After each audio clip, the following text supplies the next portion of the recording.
Greetings. I am Tom Earl. I know you could be anywhere, so the fact that you are here today sharing your greatest gifts, your time and energy, it means the world to me. I hope you know that in this moment you are valued, you are loved, and you are appreciated just as you are. My friends, I have a new series for you. This is called the Listening Deeper or the Re-Listen series. You can call it either one. I know I am. Now, you may have heard this intro before. We are using the same intro for this series. So have no fear if you're listening to this again and thinking, oh, I've heard this episode before. Don't worry. Same great intro, absolutely amazing new podcast. So feel free to hit the skip 30 seconds if you've heard this before. But if this is your first time hearing this, welcome, my friends. What we are presenting to you over these next episodes is really some deeper listenings or some re-listens to some of our most requested, some of our most listened to, some of my favorite episodes that we've done. Now, we have put out over 300 episodes since this has started. That means all the way back to 2016, I've put out one episode a week, every single week without fail since 2016. That means there's a lot of really awesome interviews, solo episodes. There's some really great things in there that you probably haven't heard if you're just joining us, or even if you're a longtime listener.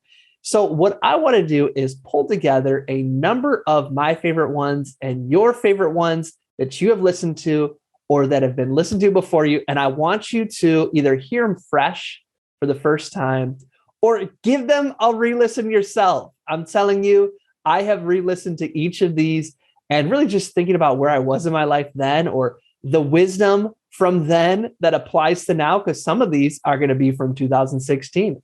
Some are going to be from last year. Some of them are going to be, weeks before everything that went down in 2020. So I want to share these with you as a gift going into the time vault of our episodes. And really, I invite you to go through these with new ears, with new hearts, because we are new people here in this moment. Now, I invite you to let me know if you listen to it, what year do you think this week's episode was from? And I'd love to hear your thoughts, my friends. I look forward to sharing this Listening Deeper as we re-listen series with you. Let us jump into this week's re-listen. Here we go. Greetings, I am Tom Earl. On this week's episode, we talk Do Things That Don't Scale is the Secret to Scaling with Crysta Tyus. Check it out. Woo!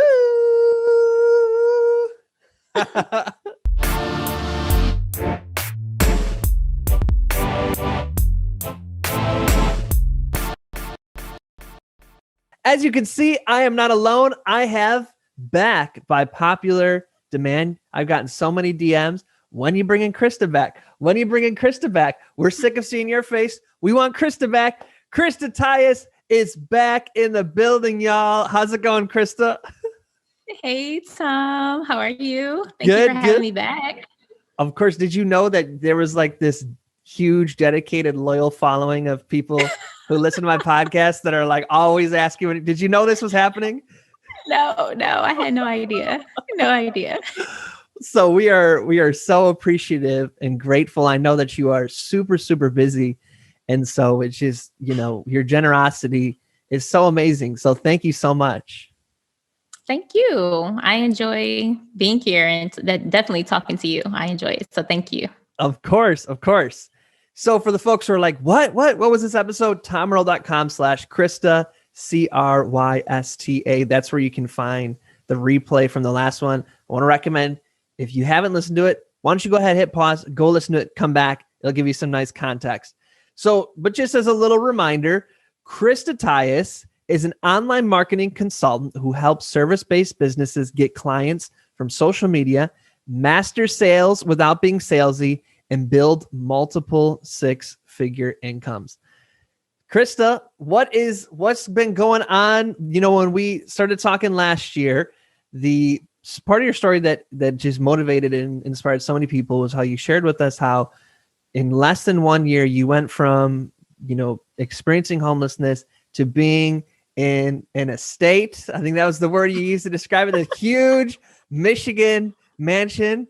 And people were just loving that. So, I think we interviewed and you were moving in like 3-4 days to your house. So I think you're in. How's it going? How's life? How's family? Give us a little mini update what you've been up to this past year. Yeah, so it's been amazing. So when we spoke, it was like the end of 2019. We were going into 2020. And, I had just signed my lease and we had our move-in date. And so we got into the home. It was beautiful. The kids absolutely loved it. And then COVID came and smacked everybody around in 2020. But it was okay because we were an online business, so we were thankful for that. And then we were able to actually pivot and help a lot of businesses pivot online and learn how to sell their business. So 2020 I think a lot of people initial plans for 2020 turned out to be a lot different than what they had initially planned. So, and we were really the same way. Like we had a whole trajectory on how we wanted that year to go. And then the pandemic happened. And actually it was a bittersweet year. 2020. I can relate to that. 2020 for my family was actually really, really awesome. And so we say that with empathy, with knowing it was such a hard year and so many people, my daughter was born in 2020. So we just had this house full of so much love. So I think you said it well. It was bittersweet. Who do you serve? Just for folks who need the refresher, who do you serve? Who are the primary folks that you do business with? Yeah. So the primary niche market that I help are tax and accounting professionals all around the world. So CPAs, bookkeepers, tax professionals, enrolled agents, tax attorneys, anyone in that space is kind of like my specialty. And so what did it look like the, second week of March? Everybody shut down. I'm assuming tax season is still going on. So what did it look like for your niche? What was kind of some of the pressing needs that you found? Okay, I better jump into gear and help around what? What was that? Yeah. So what happened was that a lot of businesses, had to shut down because of COVID. And in return, a lot of my clients were negatively affected, right? So if they shut down their business, they didn't need their tax professional or their bookkeeper to do the bookkeeping because there were no books to be kept, right? And so it really kind of rattled me in a way that I was like, I need to find out a way how I can help my community pivot. A lot of people look to me for advice and for, mentorship. And I'm like, how can we turn this into a positive? And I just had to sit there and actually think about this. Like, how can we be of service and of value during this time to not only help other business owners, but also help my clients stay in business, right? Generate revenue. And so we actually taught them a few strategies during the pandemic, how they can actually just be of service, be of help to people with navigating and educating them on their, how to obtain PPP, EIDL, really helping them help the businesses, navigate during that time, because a lot of business owners didn't know if they qualify for certain emergency assistance, how to qualify, what documentation they needed. So I was teaching my community simultaneously, and they were going out and reaching out and helping. And so just in a few months, just by me teaching my community that, they've helped tens of thousands of businesses all over the country just navigate throughout the pandemic. So we were actually able to just help them just turn a negative situation into a positive situation. They were not only able to be of service, but also generate some revenue during that time too, for being of service. It's so interesting when you talk about the ripple effect. I saw it go both ways in your explanation. So businesses start going out of business. So they say, I'm going to have to fire my tax accountant, who might be thinking, well, I can't afford coaching anymore because I got nobody to then teach. And then you, instead of panicking, go, hey, here's exactly how I can serve you, and therefore how you can serve your businesses, and then how those businesses can therefore serve their business. It's like this amazing. I love how you just said the ripple effect in a positive way instead of it just, keep on going this negative way. And so, of course, right. I got to ask then, how did you become the person where, the buck stops here, where it's, hey, I'm feeling the pressure as a business owner, but instead of, me going into panic mode, I am going to help and instead, create a positive ripple. How did you do that? Can you talk to us at all about your mindset or where that comes from or how you made that happen? Mhm. Yeah, so that's a really great question because last episode we talked about the law of polarity, right? Where there's a good, there's a bad. And so where there's a bad, there's a good. So whenever anything happens to me, I'm always thinking like if there's a problem, then that means there's a solution to that problem. And we just have to figure it out. So when COVID happened, it was just like, oh, here's this problem. What is the solution that no one is looking at? What is a solution that some of my clients might not be able to see because they are in panic mode, because they are scared? It was a lot of uncertainty those first few months. And so for me, it was just like, stay rooted, stay grounded, and know that whatever problems arise, there's a perfect solution for it. We just have to be in tune. We have to be in alignment with it. So I was constantly listening and looking for the answers, right? And so I would just tell everybody that, like, whenever there's a problem, just be present and look for an answer. Be conscious for answers. Be in tune for those answers and solutions to kind of reveal themselves to you. And that's just what happened naturally. Like, it just revealed itself. It was just like, oh, a lot of business owners are really confused right now. Oh, a lot of business owners are not even going after PPP and EIDL because they don't even think that they qualify for it. How can we in turn educate our community, which are tax and accounting professionals, to say, hey, you need to put on your superhero cape right now. Instead of you cowering in a corner somewhere, scared, we need to put on our superhero capes and we need to actually go out and save people. And I think that core philosophy it's always rooted with me. Like, I know whatever value I give and offer the world, I'm just going to get that in return. And so I teach my clients that, like, listen, if you want to be rich, you want to make money, no matter what economy or financial markets we're going into, whatever presidency we have, all you have to do is be of service, be of value to another person. And that's how you're actually going to get all of your wants and dreams brought to fruition, right? So it's like, be of value. How can we step outside of ourselves and say, how can we help someone right now? And in turn, help ourselves, right? So, yeah. I'm curious, you can either talk about your own experience or somebody who's listening, especially with what's going on. I think scarcity can just sink its claws into our brains or ourselves. And then the self-doubt and the wanting to get mine first, because a lot of what you're talking about is to give value first, right? And instead of, it's like, no, I'm going to get mine first, and usually it's someone else's expense.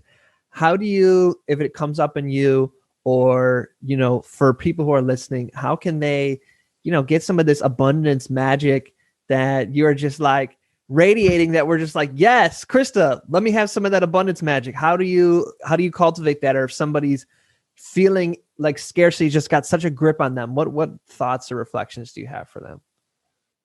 Yeah, I think even in my lowest points, it was just like, how can I give back? And if you think about it, if you're sad yourself, if you're feeling down about something, the best way to feel good about yourself is to go help somebody with something, or to go volunteer somewhere, right? Or to do something for somebody else that puts a smile on their face. Like, if you think about it, like, that's what intrinsically drives us, is that human connection, is that intrinsic value of knowing that you've helped somebody.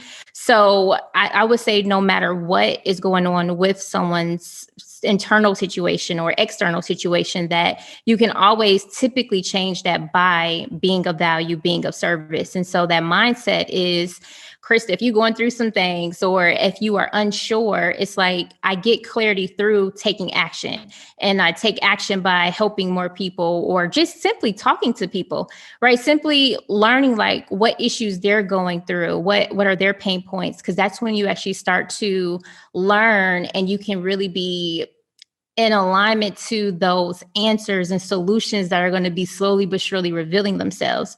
So I spent the last few years actually just listening to people, right? Just hearing them out. What pains and problems are they going through? What's their struggle points? And I'm constantly being intentional about that because I want to find out the solution for them. Like I'm solution oriented now. So much so to my detriment sometimes, Tom, because like people won't even be looking for solutions. And I'm like, well, tell me more about this. Because it's like, I want to solve everyone's problem, right? And I got to like turn it off sometimes. But I think if people can get into that solution oriented state of mind, there's next to nothing that will come your way that you won't be able to figure out how to navigate and overcome. Yes. Look, we're only 10 minutes in already. The gems are here. We could just cut it right here and it's going to be another popular episode. Appreciate you, Crysta. Right. Thank you. You know, what I love that you keep saying is listening. And what I hear from that is relationships, that you have to stay having deep relationships with your community, with your customers, with your clients. So, you know, for someone, for folks, if you didn't listen to the last episode, you know, every month Crysta just keeps being, her community keeps getting bigger and bigger, which I'm assuming also means more moving parts, right? So how do you, when there's more moving parts, there's more customers, now you're scaling, how do you stay, you know, relationship-based, listening-based, even at scale, even when there's so much coming on your plate? How are you able to make that happen? So one of the things that I have written down as like a core principle of mine, and sidebar, if you are a business owner and you haven't written down like your core principles for your business, you need to do so, like your mission, your vision. You need to be really clear on the type of business you want to operate and build. Even right now, if you just feel like it's just you, yourself, that's it, and your cat and dog, right? You want to be clear on your mission, your vision, and the core principles. And so one of my core principles is do things that don't scale. And what that means is talk to clients one-on-one. Like I will hop on a call and people are so fascinated because they're like, oh my God, I can't believe you're hopping on this Zoom to help me with this problem. They think I'm like larger than life now. And it's like, no, one of the core philosophies is do things that don't scale, because that's where you learn. You learn by, like, I can't talk to every single client, but if I take the time out to talk to as many as possible, I'm going to get greater insight into the products that I need to build, into the services that I need to offer, into the customer support I need to put into place. So I always take that kind of like that above and beyond approach. And another phrase that I use is short-term pain for long-term gain. Like I'm always putting myself into situations where it's not scalable, but that's where you learn the most about your client, your customer, the services, the products that you need to offer, that in turn is going to help you scale in the long run. Man, another moment of synchronicity. Last episode, there's a synchronicity where I was just doing this, my perfect day exercise, and you were talking about your perfect morning exercise. And I was just doing a writing exercise on how to scale the unscalable. So like, this is like blow my mind. So I'm going to selfishly have us jump into this for a minute here, because this is the question I've been obsessed with, right? So the bigger you get, I think you keep the magic by keeping those unscalable things. So anywhere you would kind of want to jump in there. First of all, why does it matter to you, to do that, instead of saying, well, let me just water it down a little bit so I can make a little more money, you know what I mean? Get a little more of my time, where you're still saying, no, I'm going to jump on and give you, no, it's me, Crysta, live right here. How come for you that is a value? Let's start there. Yeah, because when you do hop one-on-one with your client, like that's like front row seat to their mindset, to their wants, their desires. And the closer I can get to that, the better I know I can build products and services to support them in the long run. So each one-on-one call that I hop on, no matter how painful it is to do that, I'm actually in turn learning how we can actually make this product better, to where like doing this short-term pain right now, we can scale to a million users, 2 million, 5 million, 50 million, 100 million, a billion users, right? Because we took the time out now to perfect the process.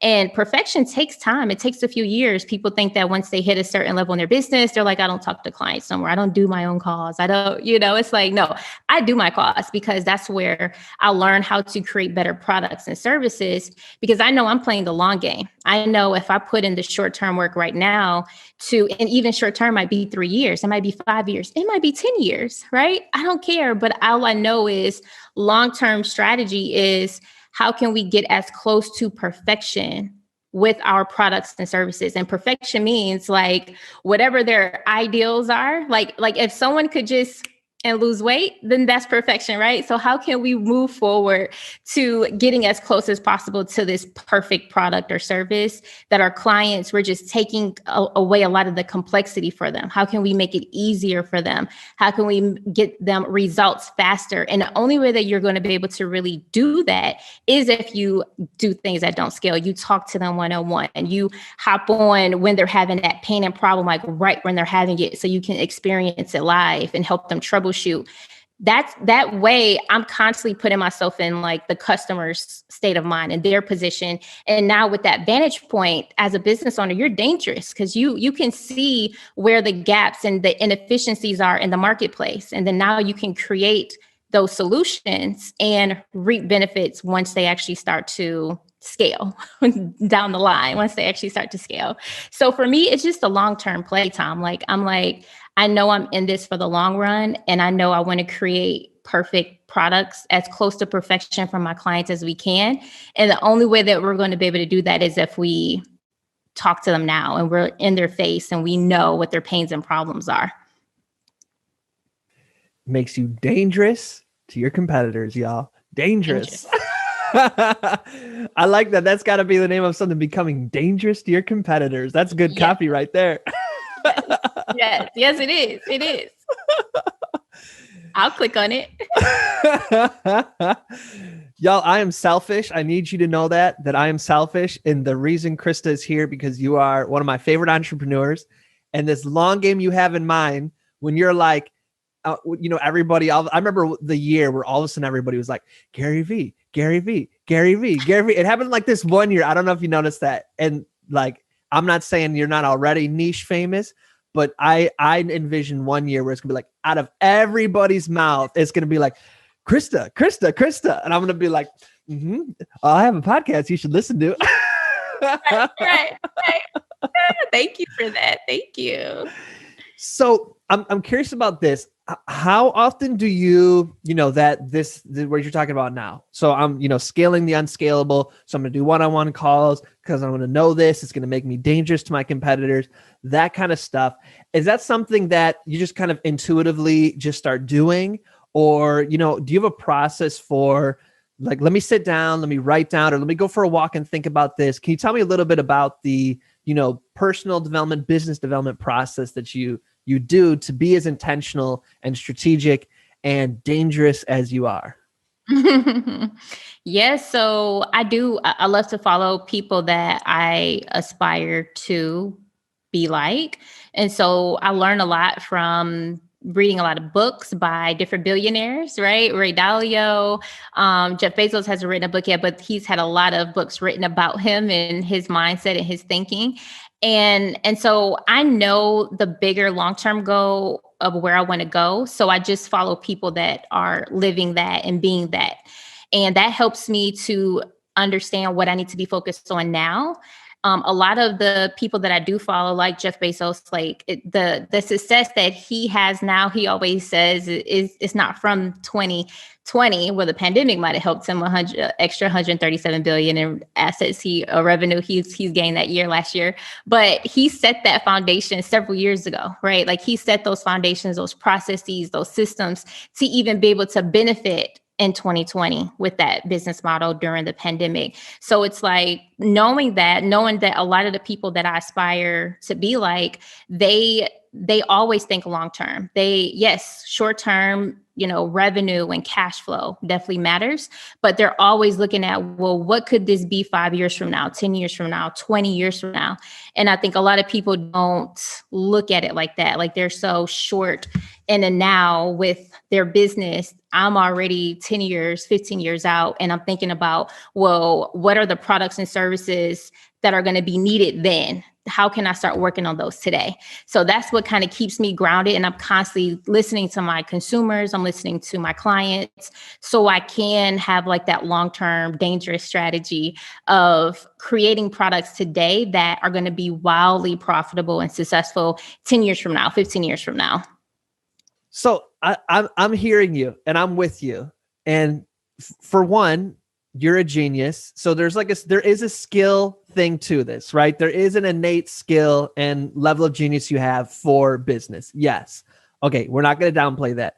And lots of people are reading these books or listening to these podcasts, but here's the difference. People who have heard someone say, you should know the values of your company. You should know your mission, all these kind of things. The difference is you have taken the time to actually write it down.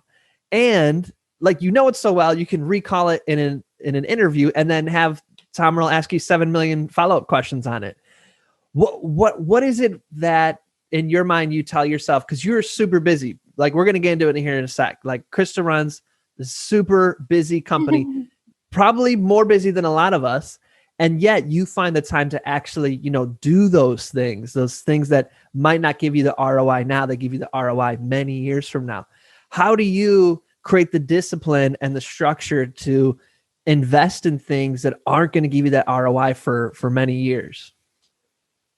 Ooh, you have to be passionate about it. You have to be passionate because it's like, why else would you do it? Like if most people just did this for money, they would have quit a long time ago, or they will quit once they obtain a certain level of success. Cause it's like, why push through? Once you got the fancy house, the fancy car, you got multi 6 figures in the bank. It's like, okay, well now you're comfortable. What is that intrinsic value that keeps you persevering even past the state of you being comfortable, you and your family? And it's just sheer passion, right? Like I'm seriously passionate about my long-term vision.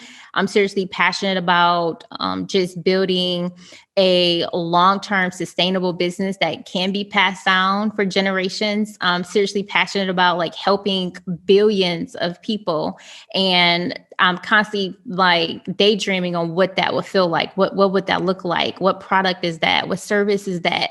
Like it's just a fire of just like, I cannot wait until we're impacting billions of lives around the world. And so you have to have like that greater passion to keep you persevering because it's going to get tough. It's going to get rough. And then you're going to get success. And most people, they look up and they have all the material things, but they still wonder why they aren't as happy as they could be. And it's just like, you just have to tap into what you're truly passionate about. If your business was stripped away, if everything was stripped away, who are you and what do you stand for? And when someone brought that to me, it was like a complete eye opener. It was just like, holy crap, like who am I without this thing, without Facebook or YouTube or, if everything was stripped away, like what do I stand for? Why am I here? And that's where I got like super dialed in on my long-term vision, and my intensity, my passion just actually increased from there because I was just like, holy crap, now I know my bigger purpose in life. That blows my mind because a lot of us are doing, what Brene Brown calls hustling for our worthiness, where we want to make $1 million so that we can prove to all those people that we are worthy. So your questions blow my mind because if I was to strip away all of that stuff, who am I really? Where do you find the courage to answer that? I mean, to do that, to strip away all the things that we're doing to prove ourselves, you know what I mean? And just be like, oh, that's gone. Who are you really? Where does that courage or capacity to hold space for that kind of a question, where do you think that comes from? Or, for folks who are like, I don't know if I can do that. What are your thoughts for them? I think anyone can do it as long as they are willing to dig deep. You just have to dig deep and to really say, okay, once I got the fancy car, the house, then what? Right? Like, ask yourself, then what? Earl, I mean, Tom, what if someone actually offers you $1 billion right now to buy out your company? Then what? What would you do? Who are you? What would your next step be? Right? A lot of people, we get so attached to our jobs. You know how people always say, well, as a CPA or as a digital marketer, like they always are like claiming the thing that they do as themselves. And it's like, no, you're just a human being. So who are you? What do you stand for? And if everything was gone, what would you do with your life? Like if you didn't get paid for it, what would you do? Right. And that's where you're going to start getting closer and closer to realize that, hey, if I wasn't getting paid to do what I'm doing right now, I would still do it because I genuinely love to do it. I literally work 12, 15 hours a day, like ecstatically, like I'm excited to work 12 to 15 hours a day. And it's like rarely am I thinking about the money. It's just like, holy crap, the impact, and holy crap, like the world. And it's always bigger, right? So I'm not saying you have to have like world domination views, right? You just want to have like what and who are you and what do you stand for? And when you leave this earth, like, what do you want to be remembered by? You are so good at asking questions. I think that's why you're such a good listener, because you have such good questions. It's like goes hand in hand. I didn't realize that. Thank you. Yeah. Well, you gave me a gift with one of your questions. The aha for me was where you said, if somebody gave you $1 billion for your company, what then? And this sounds crazy, but I would feel robbed because I want to I would feel robbed of the process, right? If somebody today said, let me have $1 billion for your company, humbly, is my company's not worth $1 billion right now. I want to get it to that point, but I want to experience the transformation along the way. And it'd be like that's what I'd feel robbed from, is the process. So I think for me, that is what I'm addicted to, is that process of, I can make it a little better. I can make it a little better. You know what I mean? Mm-hmm. Yeah. You're a builder. You love the idea of building something. Boom. Jeez. You are an aha machine. I think that's one of your superpowers. I could be wrong. I think that's why people like being in your community, not just for the tangible money-making things, but the ahas that they get personally along the way. What are your thoughts? Thank you, Tom. I receive that. I receive it. I receive it. Thank you. Yes. Okay. So tell us about, you had told me before we hit record that you got a new, really exciting venture underway. What's going on? Tell us about it. Oh, yeah. So we just launched our tech company in January. We spent all of 2020 building out software applications for the tax and accounting space. And we just launched it in January. So I'm really excited to be in this next like evolution of my business and of my life right now. And what goes, I mean, to me, that just sounds like the last thing in the world I want to do would be able to create a tech as the product, right? Sounds like such a headache. Tell me about some of the behind the scenes. Like, I just think even trying to create the software and the bugs and tell me a little bit about any of the process that you can share with us. Mm-hmm. Yeah. So someone who's not technical, like I don't know how to personally code, it definitely has been a learning curve this past year. And so just finding, software developers I can trust was a process. I definitely was burned a few times. I went through several $1,000s that just wasted, but it was a learning experience. And so, but going through that process, I'm kind of like you, Tom, where I love to build stuff. Like I love the process of building and learning and growing from it. Just that going through that all last year was so fascinating, like creating wireframes. And I even actually started taking coding classes on codeacademy.com. going through and actually learning the behind the scenes on how certain features work, how the back end processes function, frameworks, all this other great techno babble is what they call it, was very fascinating. And it was exciting knowing that I was actually creating something that people could use to help them solve their current problems.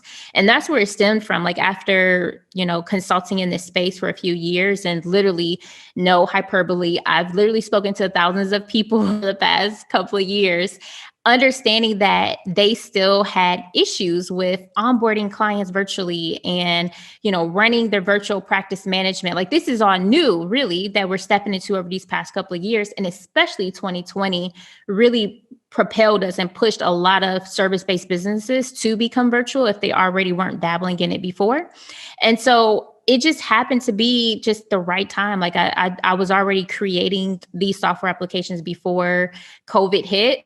And so it was just like, oh yeah, we're definitely on the right track. Like we're definitely going in the right direction right now. And so, so we took that entire last year, 2020, to build the tech out. And launching it has been definitely a learning curve, right? Like you said, dealing with bugs and dealing with, the user experience, user acceptance testing, beta testing, like all of this stuff has been literally 15-hour days. But I'm excited because it's like, again, short-term pain for long-term gain, do things that don't scale. I'm talking to my users every single day to see how we can make the products better.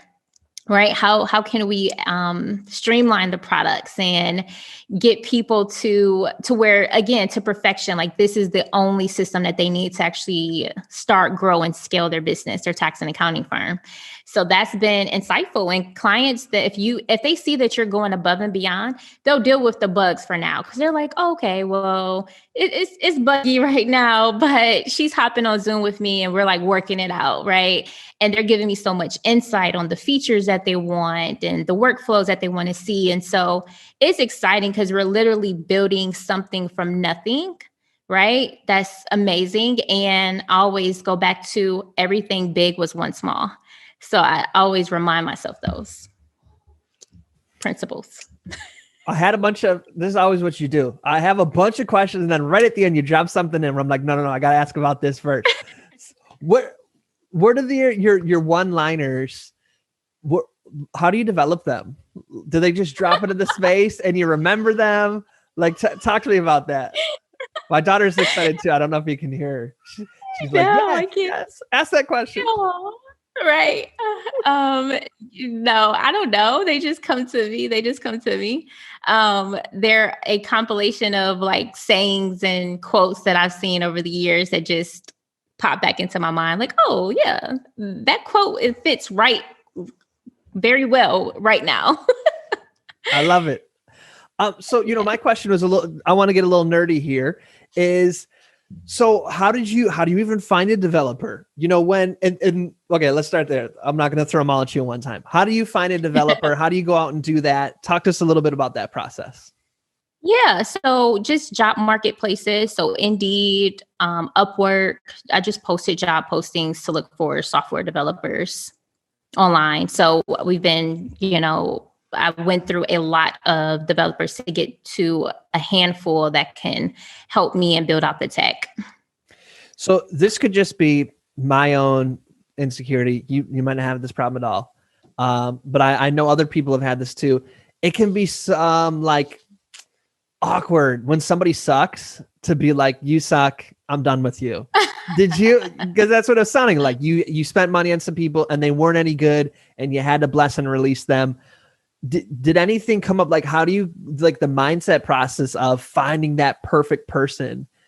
Is there any insights you can offer that you either gained where you're like, it's like self-awareness, like, oh, I didn't know this about myself, or, oh, this is a lesson learned if y'all were to do this again? Is there anything like that you can share with us?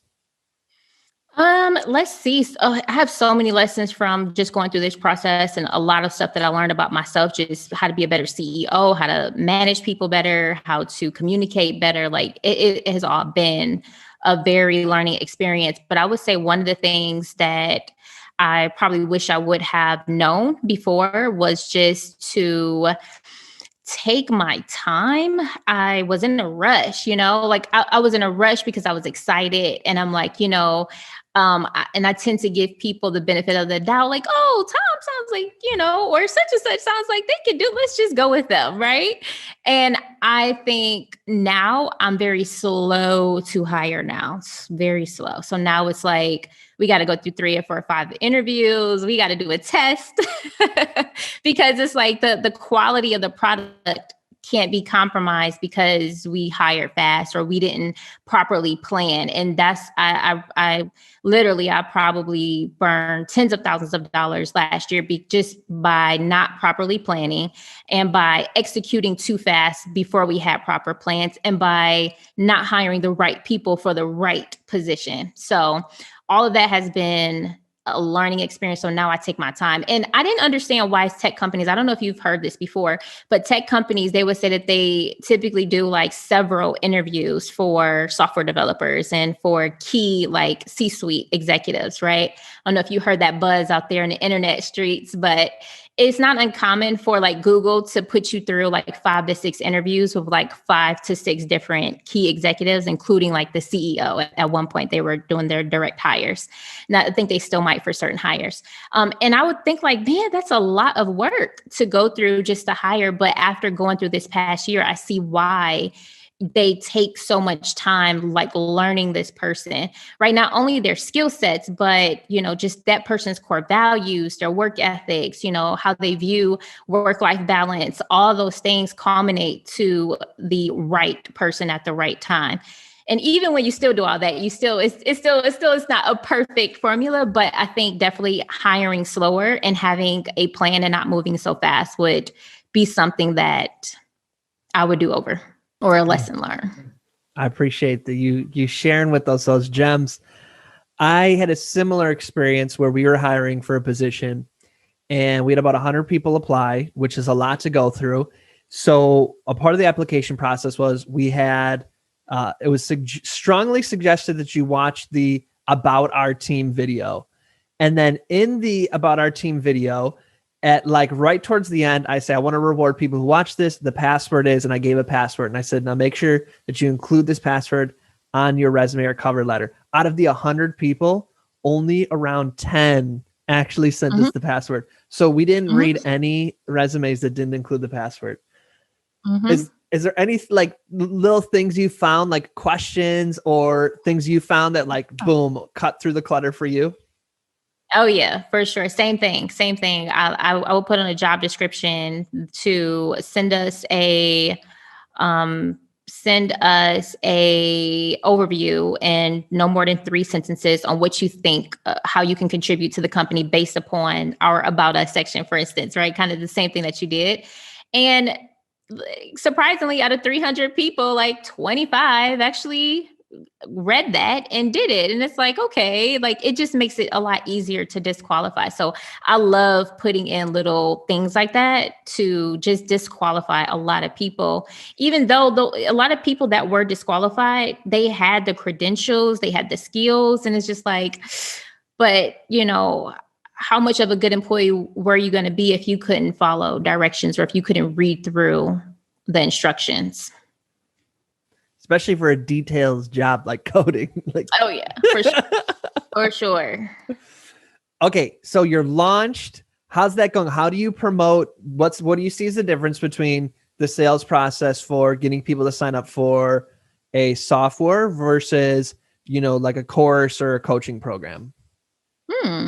So I am probably not a normal like tech founder in a sense where most tech founders that I know and that I'm currently meeting, they are trying to raise capital. They're trying to raise, funding from investors. They're trying to get to understand their problem, the customer's problems and like learn more about their customers, right?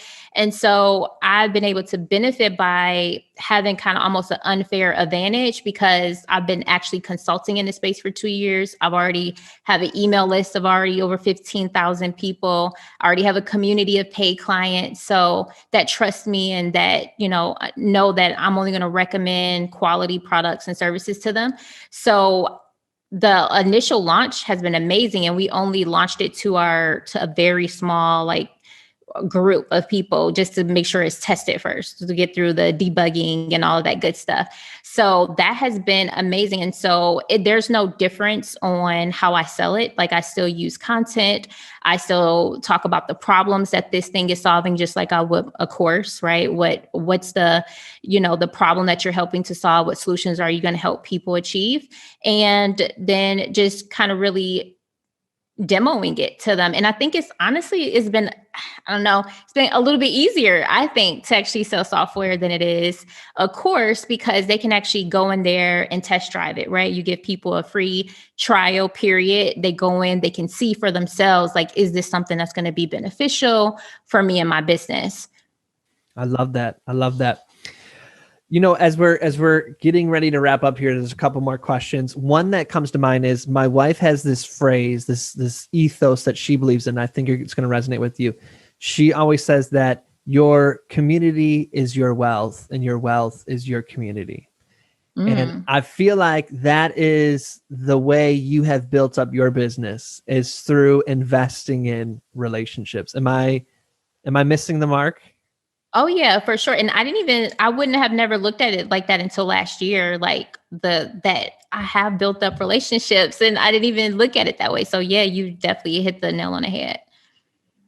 So what would be your advice for somebody right now who is out there DMing 300 people where they're like, I don't usually pitch people, but where it's like they're going right for the immediate sale rather than building the relationship first? What would be your reflections, or let's sit down for a sec and listen to the Crysta moment? Oh yeah. And I tell people this all the time. I'm like, the old way was always be closing, right? ABC. And I'm like, I changed it to the new way, which is always be connecting. And I think if you build genuine connections with people, you don't have to be salesy. You don't have to sell them. You don't have to shove down your course, your product, your service. Like when you genuinely show up and you are always connecting with someone, building that genuine connection, sales becomes so easy and graceful, and it actually feels good, right? You're like, yes, we're sales, but it's like, it feels good for you and the other person. So I would just say the old way is gone now, guys, right? We need to get out of the closing atmosphere and really step into this new age of connections, of value, and of really being of service. And that's where, once you make that shift, sales and success comes like with ease.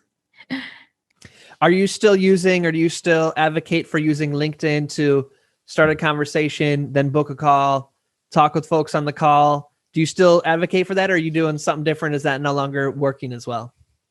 Yeah. So nope, that still works. So LinkedIn, Facebook, Instagram, is just the difference now is that we genuinely build a connection first.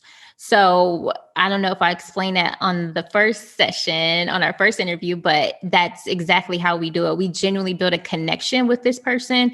Then we let them know how we can help, what problems we solve, and that naturally flows into a strategy session.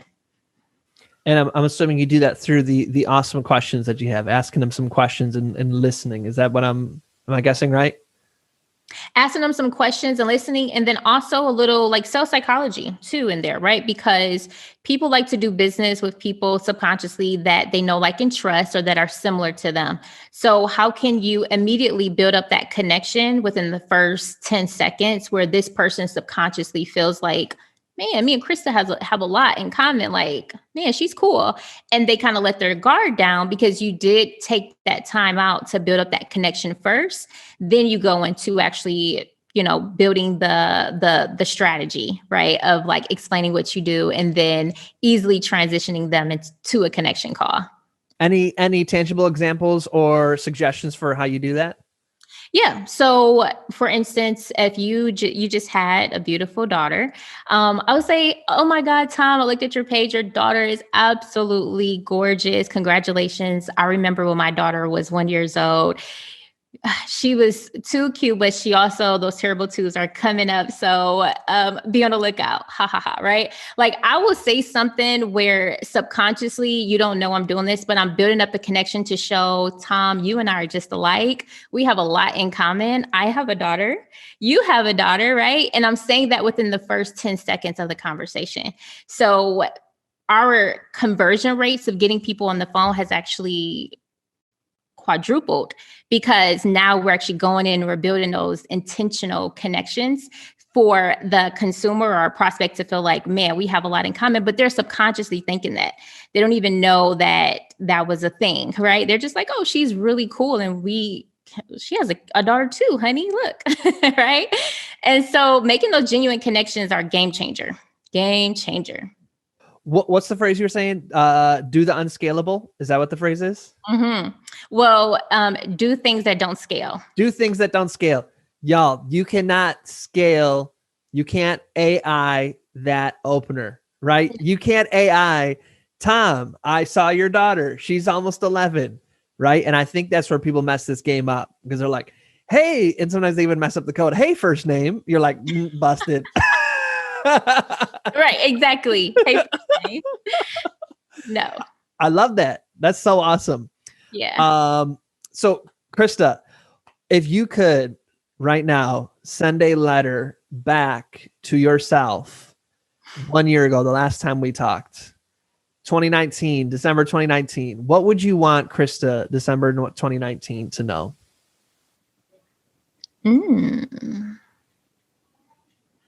What would I want her to know? I would say, I would tell her that she's on the right track to keep going. Don't stop. Keep going. And everything that you're looking for is going to slowly be revealed to you in the perfect way at the perfect time. Now we got to go the other way. Crysta, billionaire tech mogul, however many years this is, right? What do you want to tell her? Oh, the future Crysta? Yep. Like the billionaire, like you said, the tech mogul? Yep. What do I want to tell her? To remember your why. And Tom, that is a really great question. Like, that is like getting me choked. You know what? You're good. You are good. That is such a great question.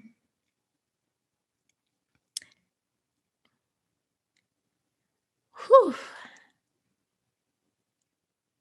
I can't even talk right now. Take your time. Take your time. We can pause. We can edit out the pause. Just, you can just sit with it, or we can move on if you want. Whatever you'd like.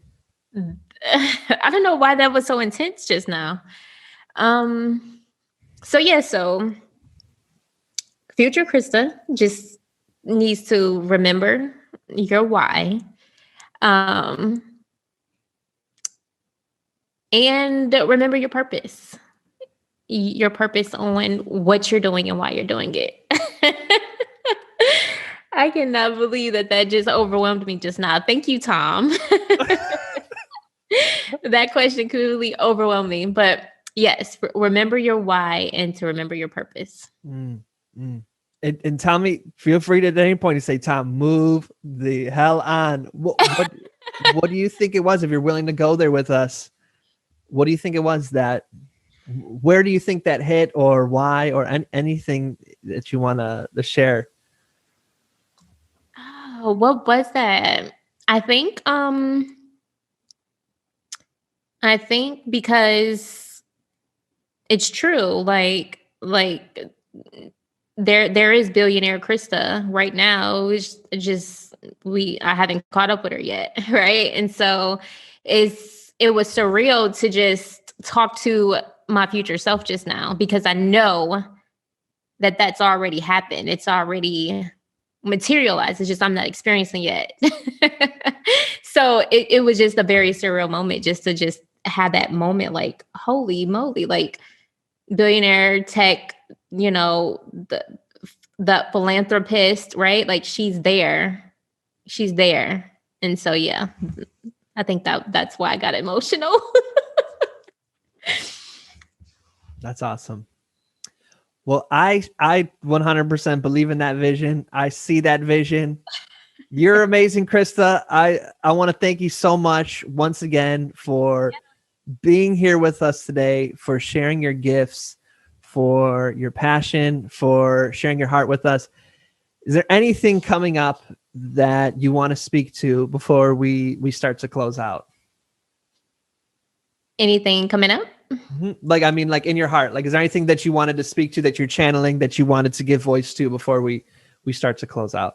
Oh, I would just say just gratitude. Just like that has kind of been like my mantra for the past several weeks, is just like being grateful for whatever you have, wherever you are, like right now. Like just always holding that constant space of gratitude, even when things seem bleak. I think that has been like a key pillar in my life, is just gratitude, even in my darkest moments. So that's what I would just leave everybody with. Stay in a constant state of gratitude. I love that.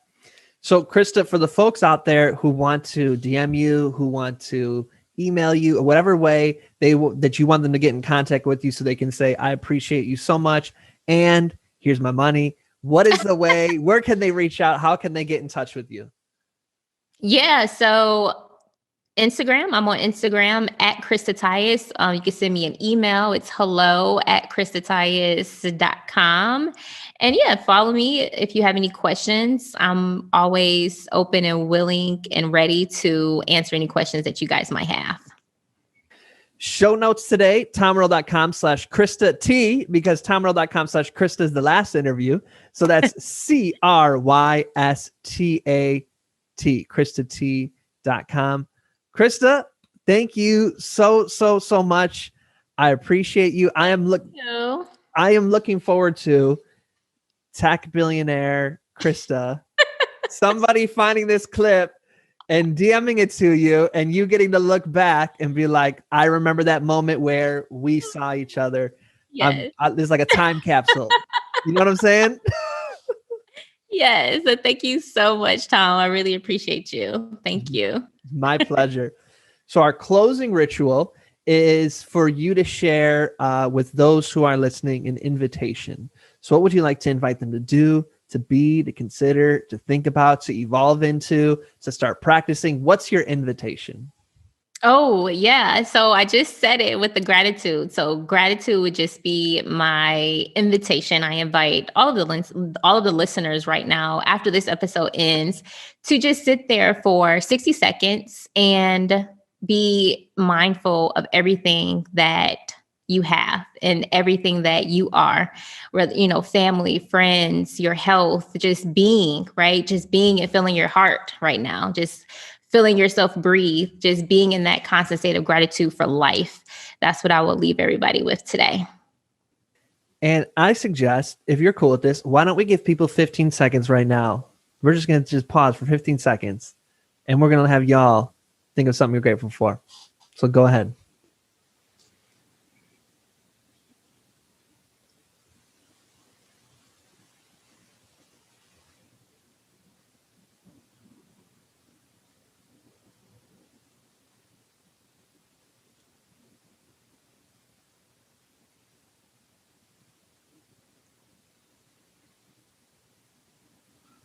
And I invite you all, if you're someplace that you can, to pause and write it down.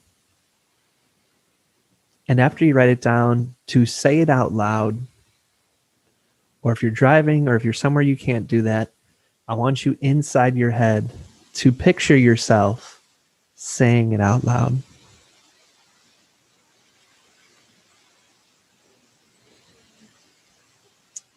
And so we invite you to continue these 60 seconds. But in the meantime, I will say, Crysta, thank you so very much. My gratitude's easy. I'm grateful for you and for the generosity of your time and your spirit. Thank you. Thank you, Tom. Thank you.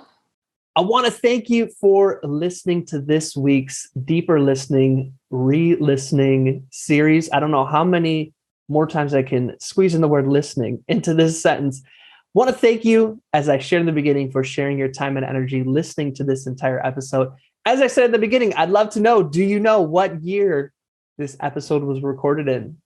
And I'd love to know what stuck out to you, what moved you, what questions do you have? And if you have any suggestions for what you'd like future topics to cover or future guests we should feature. My friends, I look forward to you joining us again next week for a new episode in our re-listen series. And as always, I'm wishing you peace and blessings. Thank you. One more thing. I'd love to continue the conversation. Feel free to join me at tomearl.com/join. Subscribe below, or let's connect on social media. Tom Earl Artist. Thanks again for watching.